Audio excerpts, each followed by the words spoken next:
Hello students, welcome back to Immerse classes. I hope you all are good and fine. अगर किसी ने अभी तक चैनल को सब्सक्राइब नहीं किया है, अभी चैनल को सब्सक्राइब कीजिए।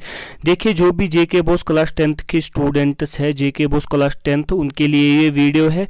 जो 2022 में साइंस का पेपर हुआ, उसमें जो सेक्शन ए है, सेक्शन ए, उसमें जो 20 क्वेश्चंस है, हर किसी क्वेश्चन के जो 1 मार्क्स है, हम वो डिस्कस कर रहे हैं। ठीक है, इस वीडियो में करेंगे।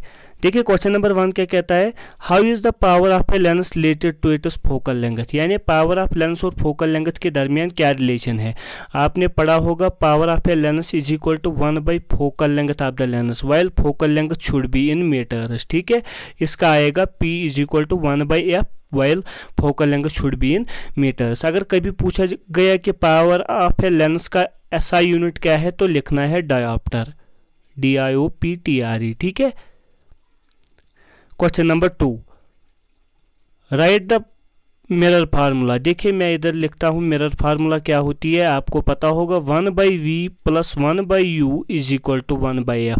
ये क्या है, mirror formula. 1 by image distance plus 1 by object distance is equal to 1 by focal length, इसको हम कहते हैं मिरर फार्मूला। अगर कभी लेंस फार्मूला पूछा गया तो प्लस के बदले क्या आएगा, माइनस। लेकिन यहाँ पर क्या पूछा गया है, मिरर फार्मूला, तो क्या आएगा 1 by v plus 1 by u is equal to 1 by f. ठीक है, मैं इसको अब इरेज करता हूँ। आई होप आपको ये समझ आया होगा। अब हम क्वेश्चन नंबर 3 देखते हैं। If the magnification has minus sign, then what is the nature of the image formula. अगर मैग्निफिकेशन, देखिए मैग्निफिकेशन का फार्मूला क्या होता है, m is equal to minus v by u. इसको मैं इरेज करता हूँ इधर। m is equal to minus v by u या हाइट ऑफ इमेज बटा हाइट ऑफ ऑब्जेक्ट। ठीक है, इससे हमें कुछ नहीं लेना देना। आप इतना देखो, m is equal to minus v by u, यानी मैग्निफिकेशन होता है बराबर minus of image distance divide by object distance. देखिए, m का क्या है, मैग्निफिकेशन हमें नेगेटिव बनाना है, ये नेगेटिव ऑलरेडी है। जो ऑब्जेक्ट डिस्टेंस है आपकी किताब में, ऑब्जेक्ट डिस्टेंस लगभग मैक्सिमम केसेस में ये ऑलवेज पॉजिटिव होता है। तो हमें अब v का देखना है। देखिए, अगर m लिखा है minus v by u, minus v by u, u जो है ये ऑलरेडी पॉजिटिव है, ये नेगेटिव तो फार्मूला का है।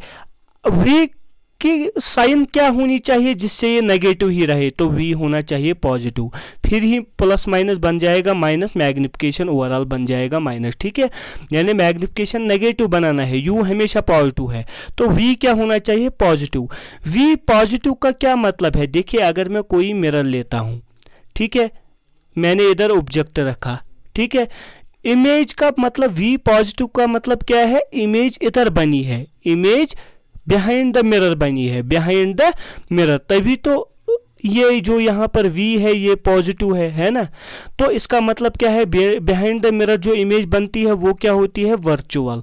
तो यहाँ पर जो इमेज बनेगी वो क्या बनेगी, virtual and erect, virtual and erect. ठीक है, क्योंकि मैग्निफिकेशन नेगेटिव बनाना है, इसलिए v को क्या होना चाहिए, पॉजिटिव। v का पॉजिटिव का मतलब क्या है, v बनेगा, इमेज बनेगा बिहाइंड द मिरर, यानी वर्चुअल एंड इरेक्ट इमेज बननी चाहिए। ठीक है, इसका क्या आएगा, नेचर ऑफ इमेज क्या होनी चाहिए, ठीक है, नेचर ऑफ इमेज क्या होनी चाहिए, वर्चुअल प्लस इरेक्ट। ठीक है, इसको मैं पहले आप इरेज करता हूं। आई होप आपको ये समझ आया है। ठीक है, अब हम देखते हैं क्वेश्चन नंबर, इसका R दिया गया है। ठीक है, what is the unit of refractive index. देखिए, रिफ्रैक्टिव इंडेक्स क्या होती है, ये होती है स्पीड बटा स्पीड, स्पीड बटा speed, speed of light in vacuum divide by speed of light in medium. यानी मेरे कहने का मतलब क्या है, speed of light in first medium divide by speed of light in second medium. मेरे कहने का मतलब क्या है, जब भी आप रिफ्रैक्टिव इंडेक्स के फार्मूला लिखते हो तो वो आता है ratio of speed by speed, ऊपर भी स्पीड की क्वांटिटी, नीचे भी स्पीड की क्वांटिटी, तो स्पीड स्पीड कैंसल, इसका मतलब इसका यूनिट क्या आएगा, 1, यानी ये यूनिट लेस होता है। रिफ्रैक्टिव इंडेक्स क्या होता है, यूनिट लेस। ठीक है, इसका यूनिट नहीं होता है। ठीक है, आई होप आपको ये समझ आया होगा। अब मैं इरेज करता हूँ इसको। What is the nature of the image formed on the retina of the eye. जो ह्यूमन आई है या आई में जो इमेज बनती है उसका नेचर क्या होता है। देखिए, आई में इमेज कहाँ बनती है ये आपको मालूम होना चाहिए, रेटिना में। अगर कभी ये भी पूछा गया आई में कौन सा लेंस होता है तो आपको याद रखना है आई में होता है कनकेव लेंस, कन्वर्जिंग लेंस। ठीक है, इमेज बनती है रेटिना पर, कौन से इमेज बनती है आई में ये आपको याद रखना है, real and inverted, very important.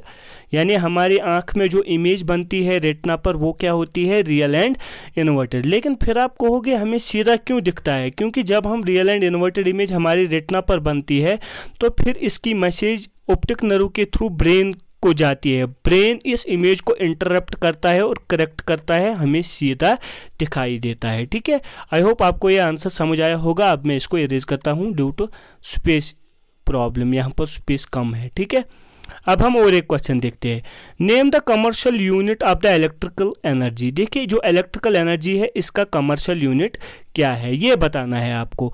जो इलेक्ट्रिकल एनर्जी है, ठीक है, ई मतलब इलेक्ट्रिकल एनर्जी, इसका जो कमर्शियल यूनिट यानी जो कमर्शियली हम इस्तेमाल करते हैं वो होता है किलोवाट आवर, किलोवाट आवर।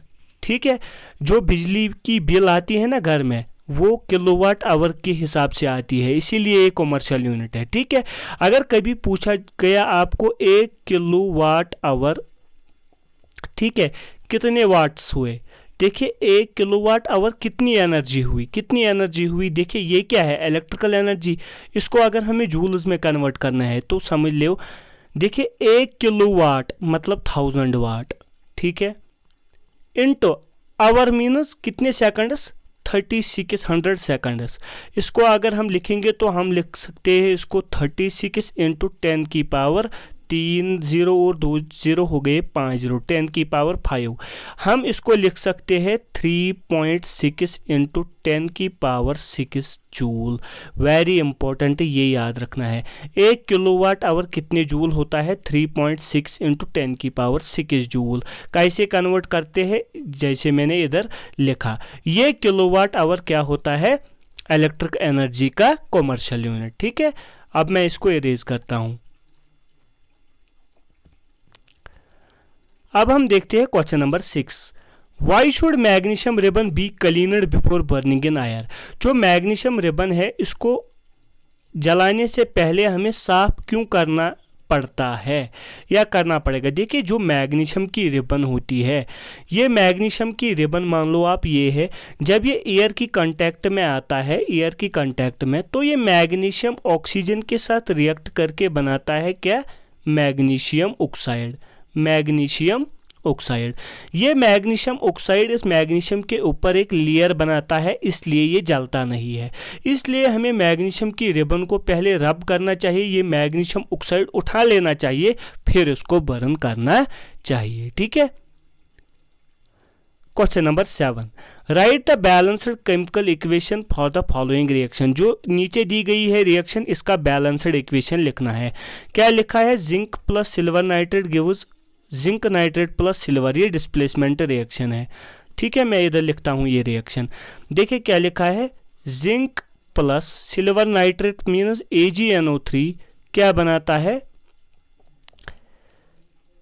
ये क्या, zinc plus silver nitrate, zinc nitrate plus silver क्या बनाता है, जिंक नाइट्रेट प्लस सिल्वर। देखिए जिंक नाइट्रेट प्लस सिल्वर, आप क्या कहोगे इसको, ये है डिस्प्लेसमेंट रिएक्शन, क्योंकि Zn ने Ag को NO3 के साथ, यानी AgNO3 में जिंक ने Ag को रिप्लेस किया ना, NO3 वही रहा, जिंक इधर आया और Ag बाहर निकला, इसको हम कहते हैं डिस्प्लेसमेंट रिएक्शन, डिस्प्लेसमेंट रिएक्शन। लेकिन हमको इसको क्या करना है, बैलेंस, बैलेंस में हमें एटम्स गिनने पड़ते हैं। देखिए इधर जिंक का एक एटम है, इधर एक है, कोई बात नहीं। अगर हम इधर देखेंगे सिल्वर का एक एटम, इधर भी एक, लेकिन यहाँ पर NO3 का एक एटम, यहाँ कितने हैं, 2, तो हमें इधर लगाना चाहिए 2। लेकिन सिल्वर अब कितने बन गए इधर, 2, तो इधर लगाना है 2, तो फाइनल क्या बन गई, balanced equation Zn plus twice AgNO3 gives Zn NO3 twice plus twice Ag। देखिए 2 सिल्वर यहाँ, 2 सिल्वर यहाँ, Zn 1 NO3 2, क्योंकि ये 2 Ag के भी है, ये 2 Ag के भी है, ये 2 NO3 के भी है, तो NO3 2 NO3 2, ये है बैलेंस्ड इक्वेशन। इस रिएक्शन की। ठीक है, आई होप आपको ये समझ आया है। अब हम नेक्स्ट क्वेश्चन देखते हैं। Right the general formula for alkyne. Alkyne जो होते हैं हाइड्रोकार्बनस, इनकी जनरल फार्मूला क्या होती है?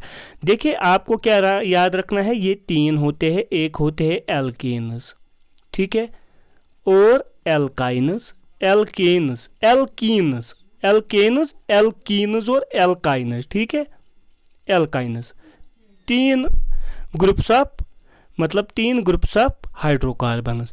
देखिए जो एल्केनस होते हैं इनमें होते हैं सिंगल बॉन्ड, ये आपको मालूम होगा। एल्कीनस में होते हैं डबल बॉन्ड्स और एल्काइनस में होते हैं ट्रिपल बॉन्ड्स। हमें क्या लिखना है? General formula. अगर कभी एल्केनस का पूछा तो इसका जनरल फार्मूला है CnH2n+2, where n is number of carbon atoms, कितने कार्बन एटम्स है। ठीक है, ये है इसकी जनरल फार्मूला। ठीक है, एल्कीनस की जनरल फार्मूला है CnH2n, बस CnH2n। एल्काइनस की है CnH2n-2। हमें क्या बताया गया यहाँ पर एल्काइनस का, तो इसका क्या आएगा? CnH2n-2। अगर कभी एल्केनस का पूछा तो ये लिखना, एल्कीनस का पूछा तो ये लिखना। ठीक है, ठीक है। और इसका आर क्वेश्चन क्या है? Right the structural formula of butane. देखिए जो ब्यूटेन है, ब्यूटेन क्या है? एक एल्केन है। क्या है? एल्केन। इसका स्ट्रक्चरल फार्मूला लिखते हैं। पहले मैं इसको अब इरेज करता हूं। ठीक है, यहाँ पर स्पेस कम है। देखिए ब्यूटेन जो है, ब्यूटेन में कितने मेथड प्रोब्यूट 4 कार्बन एटम्स है। पहले हम इसका स्ट्रक्चर बनाते हैं। देखिए स्ट्रक्चर कैसे बनाएंगे? हम 4 कार्बन को रखेंगे ऐसे, लेकिन ये एन है ब्यूटेन एल्केन, यानी इसमें सारे सिंगल बॉन्ड्स है। ठीक है, तो बाकी जो ये वैलेंसीज है वो कौन फिल करेगा? Hydrogen, hydrogen, hydrogen. हर कोई कार्बन एटम 4 बॉन्ड बनाएगा। ठीक है, हाइड्रोजन, हाइड्रोजन, हाइड्रोजन। ठीक है, ये स्ट्रक्चर है किसका? ब्यूटेन का। ये स्ट्रक्चर किसका है? ब्यूटेन का। लेकिन स्ट्रक्चरल फार्मूला लिखनी है तो बोलो क्या लिखेंगे? C4, क्यों? कार्बन है 4, हाइड्रोजन कितने हैं? 4 4 8 4 10, H10, C4H10 इसकी स्ट्रक्चरल फार्मूला है। ठीक है, अगर कभी बोला गया स्ट्रक्चर बनाओ तो जो मैंने ऊपर बनाया ये है इसका स्ट्रक्चर, और ये है C4H10 स्ट्रक्चरल फार्मूला। ठीक है, इसका आएगा यही। Which noble gas has only 2 electrons in its valence shell. कौन सा नोबल गैस है, कौन सा नोबल गैस है जिसके 2 ही इलेक्ट्रॉन है वैलेंस शेल में? इधर हम लिखते हैं। पहले मैं इसको इरेज करता हूं। देखिए नोबल गैसेस जो इनर्ट गैसेस होते हैं वो कौन कौन सा है? मैं ऊपर से ही लिखता हूं। हीलियम, नियान, एरागॉन, क्रिप्टॉन, जीनान, है ना। ठीक है, आप मेरे को बताओ हाइड्रोजन हीलियम, इसका एटॉमिक नंबर है 2, इसका क्या है 10, इसका क्या है 18, इसका क्या है 36। इतने तक लिखते हैं हम पहले। देखिए इसके वैलेंस इलेक्ट्रॉन में वैलेंस एटम में कितने? इसके 2 इलेक्ट्रॉन है तो सिर्फ वैलेंस में 2 है। ठीक है, अगर हम नियान की इलेक्ट्रॉनिक कॉन्फ़िगरेशन लिखेंगे 2,8, इसके वैलेंस में कितने हैं? 8, है ना। अगर हम इसके लिखेंगे तो 2,8,8 2 नहीं 2,8,8, जी हाँ, इसके है 8। अगर हम इसके लिखेंगे इसके भी है 8, तो 2 किसके है? वो है हीलियम के। ठीक है ना, 2, सिर्फ इसके 2 ही इलेक्ट्रॉन है, वो इसके वैलेंस है ओनली 2 इलेक्ट्रॉन्स। तो इधर क्या लिखा गया है? Which noble gas has only 2 electrons, तो इसका क्या आएगा? हीलियम। ठीक है, the atomic number of an element X is 17, the number of electrons in it is X minus ion, ये लिखा है X minus ion, उसमें कितने इलेक्ट्रॉन्स होंगे? पहले मैं इसको यहाँ इरेज करता हूँ। ये वाला क्वेश्चन आप डिस्कस करते हैं। देखिए पहले एटम था X, इसका एटॉमिक नंबर था 17। इसका एटॉमिक नंबर 17 का क्या मतलब है? ये न्यूट्रल एटम है तो इसके इलेक्ट्रॉन्स कितने हैं? 17। कितने हैं? 17। प्रोटॉन्स भी इसके हैं 17। देखिए जब इसने X माइनस बनाया, इसका मतलब क्या हुआ? इसने एक इलेक्ट्रॉन गेन किया। पहले अगर इसके थे 17, X माइनस बनने के बाद इसका मतलब क्या है? माइनस का, इसने एक इलेक्ट्रॉन गेन किया है। पहले अगर 17 थे, अब कितने हुए? 17 + 1, टोटल इलेक्ट्रॉन्स हुए 18। इसका जवाब आएगा 18 यानी option B, option B. Question number 11, name a carbon containing molecule which has 2 double bonds. वो कौन सा कार्बन कंटेनिंग मॉलिक्यूल है जिसमें 2 डबल बॉन्ड्स है। हम लिखते हैं, इधर बनाते हैं स्ट्रक्चर, ठीक है। देखिए, 1 कार्बन, 2 कार्बन, 3 कार्बन, अगर मैं इनके बीच रखूंगा 2 डबल बॉन्ड, बन गया ना मॉलिक्यूल। अब मैं वैलेंसी कंप्लीट करता हूं तो इसके आएंगे 2 हाइड्रोजन, क्योंकि 2 डबल बॉन्ड और 2 ये बॉन्ड हो गए 4। इसके बीच वाले का कोई हाइड्रोजन नहीं, क्योंकि इसने इस कार्बन से बनाए 2 बॉन्ड, इस कार्बन से बनाए 2 बॉन्ड, तो इसके भी आएंगे 2, ठीक है। अगर स्ट्रक्चर बनाना होता तो ये जवाब होता, लेकिन हमें नाम बताना है। इसकी अगर हम नेमिंग करेंगे तो कैसे करेंगे, देखिए इधर से करें या इधर से करें कोई फर्क नहीं पड़ता। 1 2 3, तो क्या लिखेंगे हम, मेथ एथ प्रोप, यानी इसका है प्रोप, ठीक है। मेथ एथ प्रोप 1,2 डाइईन, है ना। 3 कार्बन है तो इसलिए आया प्रोप। 1 पर है डबल बॉन्ड और 2 पर है डबल बॉन्ड, तो आएगा 1,2 डाइईन, यानी प्रोप 1,2 डाइईन इसका नाम आएगा। क्या आएगा, प्रोप 1,2 डाइईन, प्रोप 1,2 डाइईन। अगर स्ट्रक्चर बोला गया तो ये बनाना है, ठीक है। तो इसका आएगा प्रोप 1,2 डाइईन। अच्छा, what would be the colour of the litmus solution of sodium carbonate, यानी अगर हम सोडियम कार्बोनेट को लेंगे तो लिटमस पेपर कौन सा कलर शो करेगा। देखिए मैं आपको ये बताता हूँ, इधर इसको मैं इरेज करता हूँ। आपको मालूम होगा जो लिटमस है, लिटमस एक नेचुरल इंडिकेटर है जो कलर चेंज करता है ऑन द बेसिस ऑफ अगर कोई सोल्यूशन एसिडिक है या बेसिक है, ठीक है। ये आपने याद रखना है, ठीक है। यह आपने याद रखना है। अगर एसिड में डालेंगे, अगर एसिडिक मीडियम होगा तो क्या होता है, जो ब्लू लिटमस होता है वो कन्वर्ट होता है इनटू रेड, यानी blue coloured litmus converts its colour to red. अगर हम ब्लू लिटमस को डिप करेंगे एसिडिक मीडियम में तो वो कौन सा कलर चेंज करता है, वो ब्लू से हो जाता है रेड। अगर हम बेसिक सॉल्यूशन में डिप करेंगे लिटमस पेपर को तो वो चेंज करता है colour from red to blue. मेरे कहने का मतलब क्या है, अगर रेड लिटमस होगा, बेसिक सॉल्यूशन होगा तो रेड का कलर हो जाएगा ब्लू। अगर एसिडिक मीडियम होगा तो ब्लू लिटमस का कलर हो जाएगा इनटू रेड। हमें क्या दिया गया है, सोडियम कार्बोनेट Na2CO3, Na2CO3। ये एक साल्ट है जिसको हम वॉशिंग सोडा कहते हैं। क्या कहते हैं, वॉशिंग सोडा। Na2CO3 क्या है, वॉशिंग सोडा। ये एक साल्ट है, लेकिन ये एक साल्ट है लेकिन है बेसिक साल्ट। ये आपने याद रखना है, जो Na2CO3 वॉशिंग सोडा है ये क्या है, बेसिक साल्ट। अगर ये बेसिक साल्ट है तो ये लिटमस पेपर को क्या करेगा, रेड लिटमस को करेगा कन्वर्ट इनटू ब्लू। तो इसका आंसर क्या आएगा, Na2CO3 रेड लिटमस को करेगा कन्वर्ट इनटू ब्लू, ठीक है। इसका आंसर आएगा यही। Next question, name the gland which produces testosterone. वो कौन सा ग्लैंड है जो टेस्टोस्टेरोन प्रोड्यूस करता है। आपने क्या याद रखना है, मैं इसको अब इरेज करता हूं। आपने क्या याद रखना है, जो टेस्टोस्टेरोन होते हैं, टेस्टोस्टेरोन, ठीक है, ये मेल सेक्स हार्मोन है, ठीक है। ये कौन रिलीज करते हैं, ये आपको याद रखने हैं। मेल्स में होते हैं टेस्टिस, टेस्टिस जो होते हैं वो रिलीज करते हैं इस टेस्टोस्टेरोन हार्मोन को, ये होता है मेल सेक्स हार्मोन, ठीक है। अब फिर आते हैं आपके क्वेश्चन नंबर 14 तो क्वेश्चन नंबर 16 जो मैंने पिछले वीडियो में बताया था। ये आते हैं statement based assertion A type, reason R, और इसके करेक्ट आंसर देने पड़ते हैं, ठीक है। अब हम सीधे सवाल करते हैं, ये नहीं पढ़ते हैं, कैसे करते हैं ये मैंने ऑलरेडी वीडियो में बताया। क्वेश्चन नंबर 14, असर्शन क्या दिया गया है, Mendel selected P plant for his experiments. ये असर्शन तो ट्रू है, मेंडल ने पी प्लांट्स को सिलेक्ट किया था एक्सपेरिमेंट्स के लिए।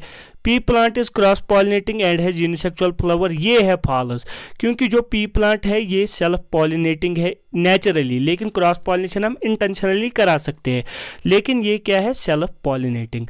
लेकिन इसके फ्लावर्स क्या है, बाइसेक्चुअल, यूनिसेक्चुअल नहीं, ठीक है, इसलिए ये है फॉल्स। तो इसका क्या आएगा, इसका जवाब आएगा असर्शन जो है, मैं इधर लिखता हूँ, इसका जवाब क्या आएगा, असर्शन जो है, assertion is true but reason is false, reason is false. ठीक है, अब हम क्वेश्चन नंबर 15 देखते हैं।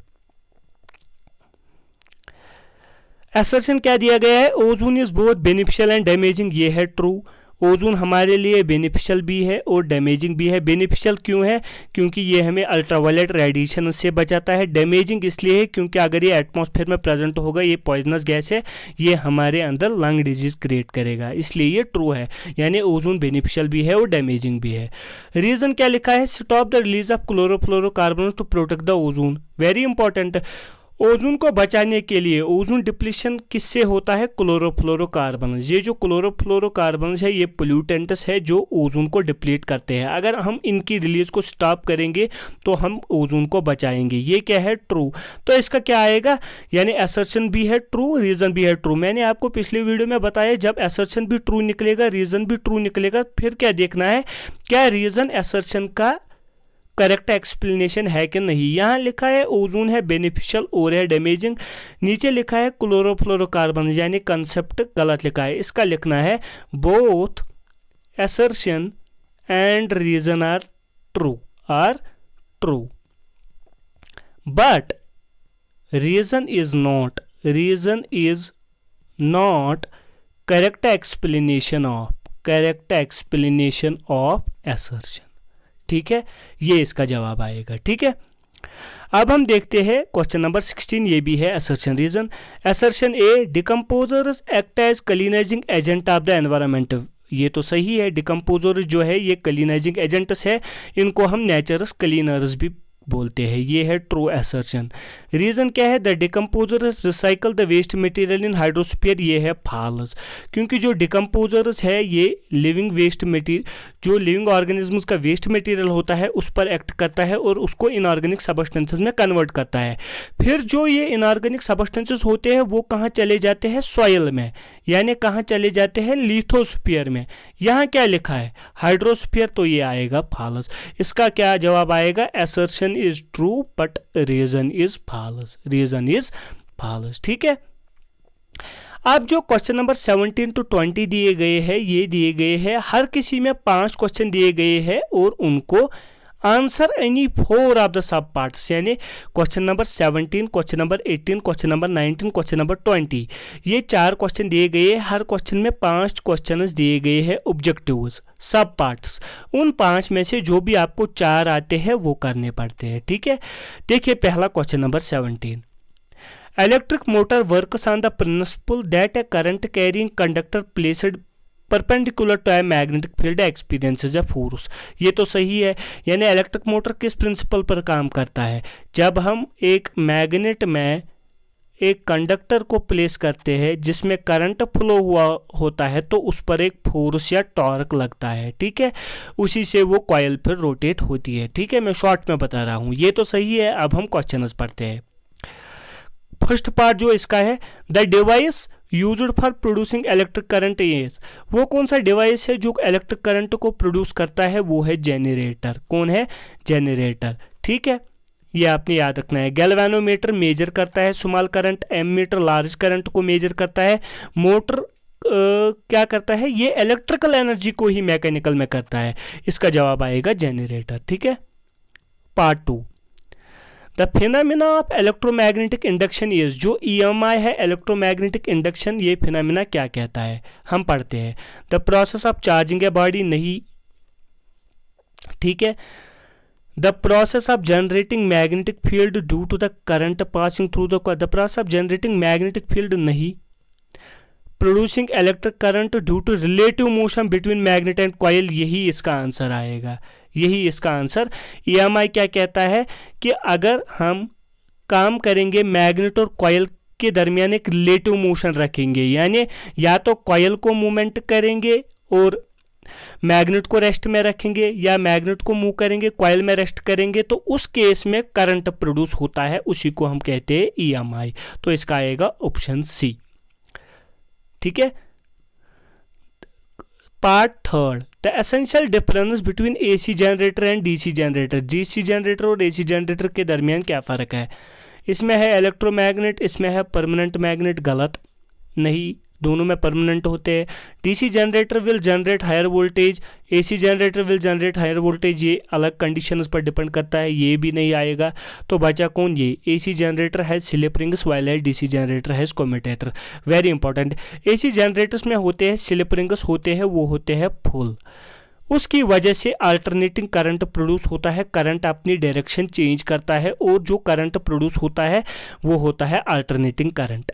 और जो होते हैं डीसी जनरेटर उसमें होते हैं कम्यूटेटर, उसमें होते हैं ये स्लिप रिंग सुप्लेट, उसकी वजह से करंट डायरेक्शन नहीं कर पाता है चेंज, तो डीसी करंट प्रोड्यूस होता है। ठीक है, ये आपने याद रखना है, ये इंपॉर्टेंट क्वेश्चन है। ठीक है, इसका आएगा डी।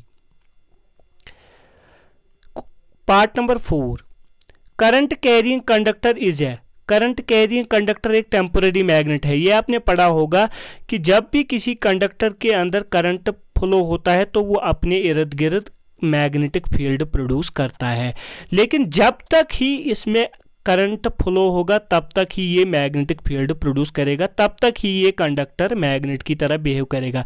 तो ये क्या है, टेम्पोररी मैग्नेट, क्योंकि ये करंट पर डिपेंड करेगा। जब तक करंट होगा तभी ये मैग्नेटिक फील्ड प्रोड्यूस होगा, तभी ये मैग्नेट की तरह बिहेव करेगा। Question 5, which among the following produces strong magnetic field. देखिए परमानेंट मैग्नेट नहीं, इलेक्ट्रोमैग्नेट आएगा इसका जवाब। इलेक्ट्रोमैग्नेट खतरनाक स्ट्रॉन्ग मैग्नेट प्रोड्यूस करता है, खतरनाक मैग्नेटिक फील्ड प्रोड्यूस करता है, लेकिन इलेक्ट्रोमैग्नेट टेम्पररी मैग्नेट होता है, ये कम ही देर के लिए सही लेकिन स्ट्रॉन्ग मैग्नेटिक फील्ड प्रोड्यूस करता है। ठीक है, अब हम क्वेश्चन नंबर 18 देखते हैं। In the modern periodic table the elements are arranged in the increasing order of the atomic numbers. ये तो इंपॉर्टेंट है, ये मॉडर्न पीरियडिक टेबल तो इसी पर बेसिस है। मॉडर्न पीरियडिक टेबल में जो भी एलिमेंट्स है वो किस बेस पर अरेंज किए गए हैं, in the increasing order of their atomic numbers. ये किसने, हेनरी मोज़ेली ने दिया था, ये अलग कंसेप्ट है, वो फिर कभी डिस्कस करेंगे। अब हम क्वेश्चन देखते हैं। Question 1, which among the following statement about the modern periodic table is correct. Modern periodic table के रिलेटेड इन 4 में से करेक्ट कौन है। देखिए मैं आपको बताता हूँ, जो मॉडर्न पीरियडिक टेबल है उसमें इस तरह जो दिए गए हैं वो दिए गए 18, इस तरह जो दिए गए हैं वो दिए गए हैं 7। मैं लाइनस के थ्रू इसलिए समझा रहा हूँ कि इनको आप क्या कहोगे, वर्टिकल लाइनस, तो इनको हम कहते हैं vertical groups, vertical groups, vertical groups. और जो ये हॉरिजॉन्टली दिए गए हैं इनको हम कहते हैं हॉरिजॉन्टल रोज, हॉरिजॉन्टल रोज। ठीक है, ग्रुप्स और रोज।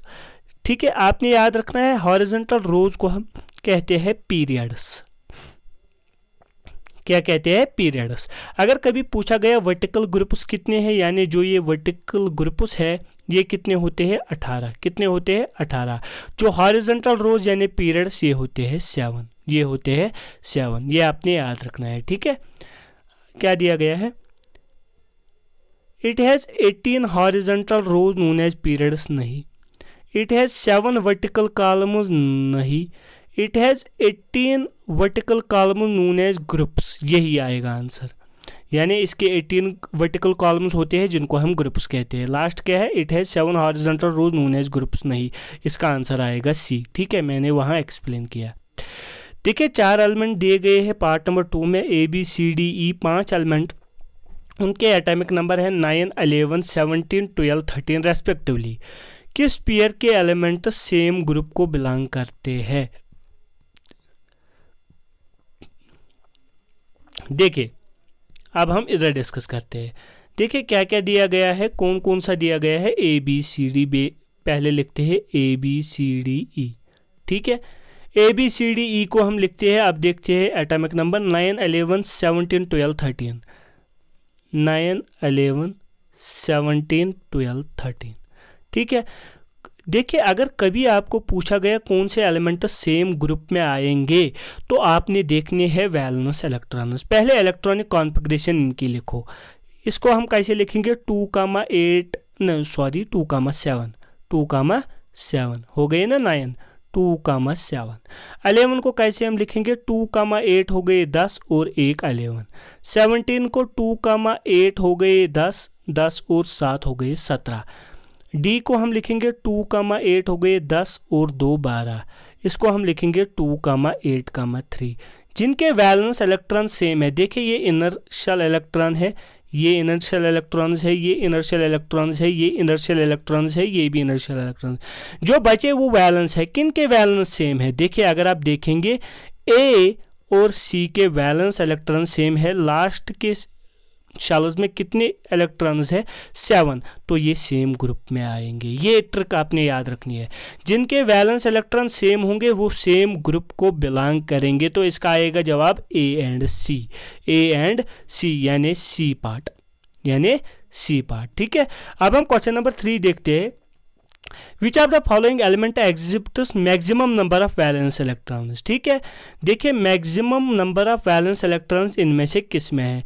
देखने आपने देखना है, देखिए दिया गया क्या है, sodium aluminium silicon, sodium aluminium silicon, sodium aluminium silicon और फास्फोरस, फास्फोरस। ठीक है, मैं पहले इसको इरेज करता हूं। देखिए सोडियम का एटॉमिक नंबर क्या है? 11, एल्युमिनियम क्या है? 13, इसका क्या आएगा? कार्बन सिलिकॉन यानी 14, तो सिलिकॉन का क्या है एटॉमिक नंबर? 14, और फास्फोरस का क्या है? 15। ठीक है, अब आपने क्या बताना है? देखिए इसको मैं इसी कलर से लिखता हूं 15। अब आपको क्या बताना है? Maximum number of valence electrons बताने हैं। पहले इलेक्ट्रॉनिक कॉन्फ़िगरेशन लिखो इसकी 2,8,1, 2,8,2, 1 नहीं तो 2 3, ठीक है, 14, 2 8 10 4 14 और 2,8,5। देखिए ये इनर्शियल इलेक्ट्रॉन्स है, 2,8 2,8 2,8 2,8। जो बाकी बचे वो क्या है? Valence electron. सबसे ज़्यादा किसके है? इसके है 1, इसके है 3, इसके है 4, इसके है 5, तो क्या आएगा जवाब? फास्फोरस। ठीक है, इसका जवाब क्या आएगा? फास्फोरस। ठीक है, अब हम पार्ट 4 देखते हैं इसका। Wire would you locate the element with electronic configuration 2,8, यानी 2,8 किसी एलिमेंट की इलेक्ट्रॉनिक कॉन्फ़िगरेशन है, उसको हम मॉडर्न पीरियडिक टेबल में कहाँ रखेंगे? देखिए इसके कितने शेल्स है? 2 है ना, 2। देखिए अगर कभी आपको ये होते हैं ना पीरियड्स, अगर कभी आपको बोलना होगा कि किस पीरियड में कौन बिलोंग करता है, तो आपको देखना है शेल, नंबर ऑफ शेल्स। अगर एक शेल है एटम में तो पहले ग्रुप में आए, पहला पीरियड में आएगा। 2 शेल्स है तो दूसरे पीरियड में आएंगे, दूसरे ग्रुप में आएंगे। 3 शेल्स है तो तीसरे पीरियड में आएंगे। 4 शेल्स है तो चौथे पीरियड में आएंगे। इसी तरह आपने देखना है। ठीक है, देखिए हमें क्या दिया गया है? 2,8, तो इसमें कितने शेल्स है? 1 और 2, ये किस ग्रुप में आएंगे? ग्रुप नंबर 3 में, ग्रुप नंबर 3 में, क्योंकि हाइड्रोजन पहले में अकेला आता है, हाइड्रोजन हीलियम आता है, फिर आते हैं बाकी, तो ये आएगा ग्रुप नंबर, कहाँ दिया गया है ये क्वेश्चन? तो इसका आएगा ग्रुप 2, सॉरी ग्रुप 2 में आएगा, क्योंकि पहले में आता है हाइड्रोजन हीलियम। ठीक है, इधर देखिए ये इसके कितने शेल्स है? 2 और 8 हो गए ना 10। तो ये किसका इलेक्ट्रॉनिक कॉन्फ़िगरेशन है? हीलियम का, नहीं सॉरी हाइड्रोजन, ये किसका है? नियान का।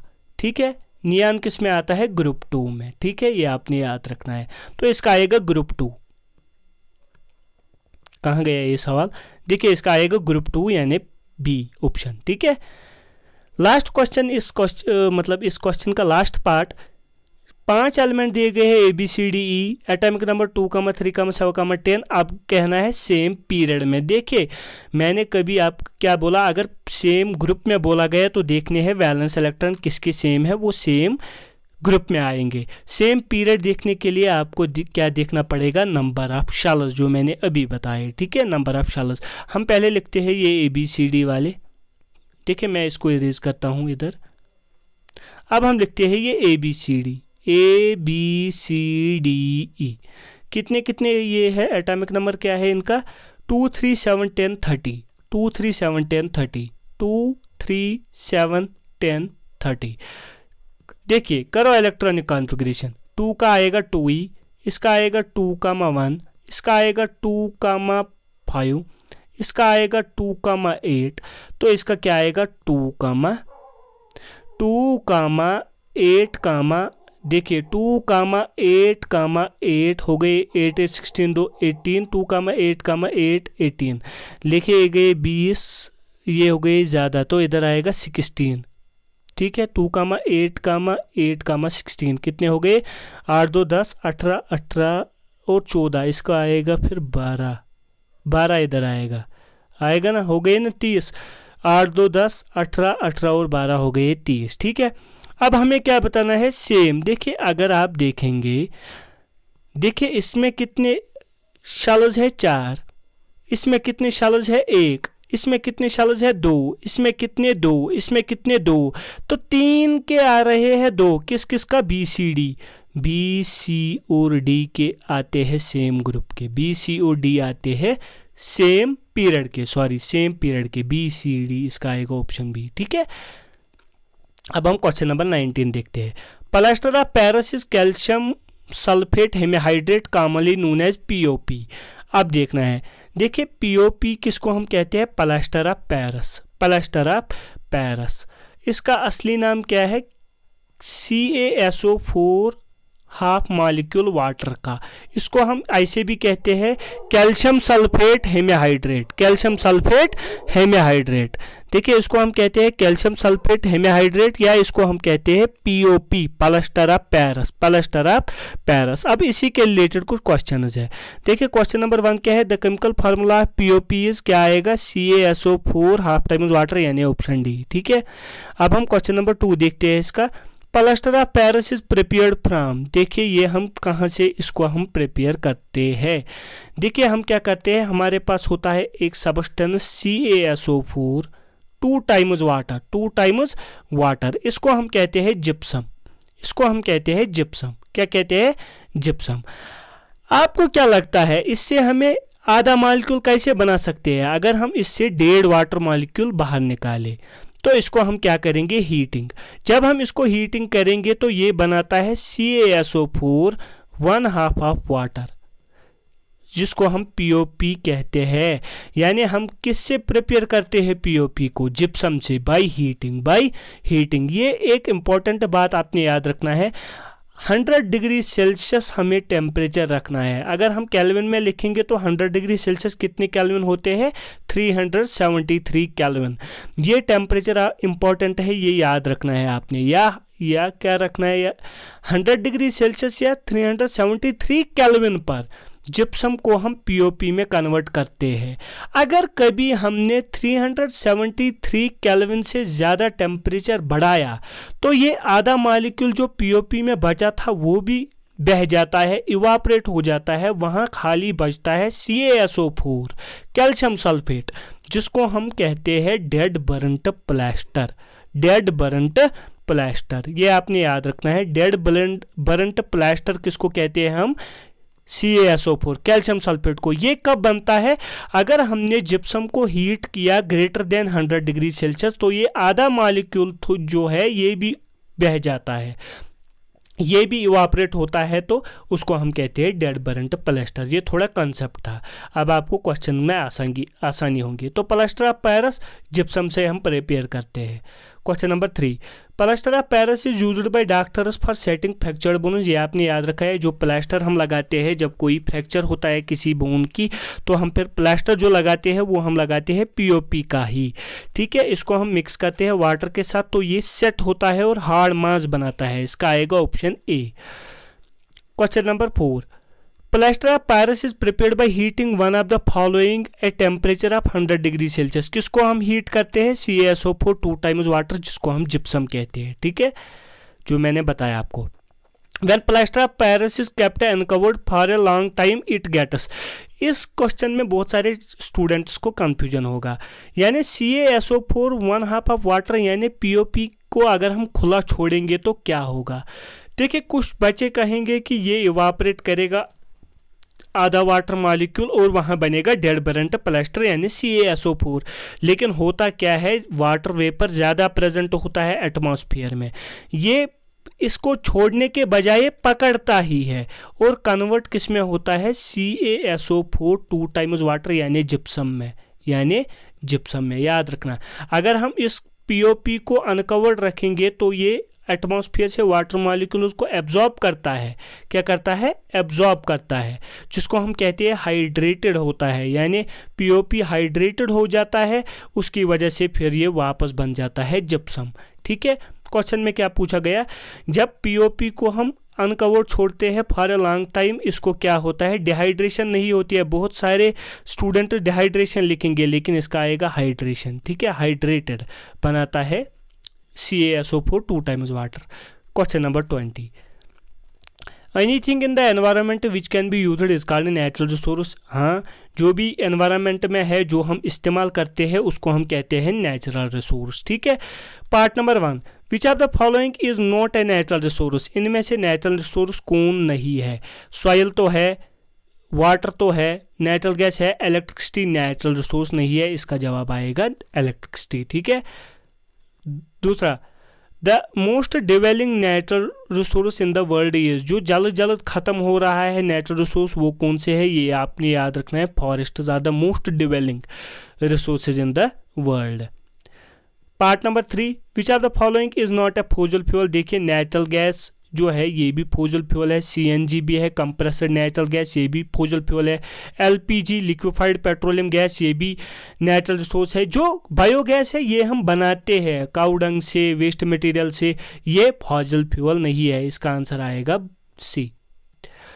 Question number 4, the major program started to replenish the damaged forest is called. जो सबसे बड़ा प्रोग्राम उठाया गया, जो हमने डिफॉरेस्टेशन की, डैमेज किए फॉरेस्ट को, इनको फिर से बसाने की, इनको फिर से बनवाने की, वो प्रोग्राम कौन था? ये आपने याद रखना है, सिल्वीकल्चर। सिल्वीकल्चर में हम फॉरेस्ट्स का ख्याल रखते हैं, फॉरेस्ट्स की ग्रोथ में बढ़ोतरी देते हैं। ठीक है, question number 5, the 3 R's which help to conserve natural resource, यानी नेचुरल रिसोर्सेज को बचाने के लिए जो 3 R's है वो कौन कौन से है? आपने याद रखना है, वो है रिसाइकल, रिजेनरेट नहीं, ये नहीं आएगा, रिड्यूस, रिजेनरेट नहीं, रिडिस्ट्रीब्यूट नहीं, तो इसका आएगा ऑप्शन D, यानी रिड्यूस, रिसाइकल, रीयूज। 3 R's जो है, एक R रिड्यूस, दूसरा R रिसाइकल, तीसरा R रीयूज। ठीक है, मैंने ये 20 क्वेश्चन प्रीवियस ईयर के डिस्कस किए। आई होप आपको ये सारे क्वेश्चन समझ आए होंगे और कंसेप्ट भी आपने समझा होगा। अगर ये वीडियो पसंद आया है, वीडियो को लाइक कीजिए, चैनल को सब्सक्राइब कीजिए।